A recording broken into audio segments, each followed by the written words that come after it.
50% ಪಾಪ್ಯುಲೇಷನ್ಗೆ employment create ಮಾಡೋದು ನಮ್ಮ film industry. Direct indirect employment create ಮಾಡೋಂಥದ್ದು ಫಿಲಮ್ ಇಂಡಸ್ಟ್ರಿ.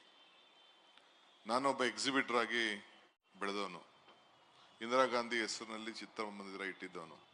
4 ಚಿತ್ರಮಂದಿರ ಊರಲ್ಲಿತ್ತು, ಬಿಟ್ಬಿಟ್ಟೆ ಎಲ್ಲ ನಮ್ಮ ಟೂರಿಂಗ್ ಟ್ಯಾಕೀಸ್ಗಳು ಇಟ್ಕೊಂಡಿದ್ದೆ.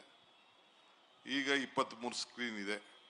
ಆ 23 ಸ್ಕ್ರೀನಲ್ಲಿ ಒಂದಿನನೂ ಕೂತ್ಕೊಂಡು ನೋಡೋಷ್ಟು ನನಗೆ ಭಾಗ್ಯ ಸಿಕ್ಕಲಿಲ್ಲ, ಟೈಮ್ ಸಿಕ್ಕಲಿಲ್ಲ. ಸೊ ಆದರೂ ಕೂಡ ನನಗೂ ಈ ಚಿತ್ರರಂಗಕ್ಕೂ, ನನಗಲ್ಲ ಬೇಕಾದಷ್ಟು ರಾಜಕಾರಣಿಗಳಿಗೂ ಚಿತ್ರರಂಗಕ್ಕೂ ಭಾಳ ನಂಟು.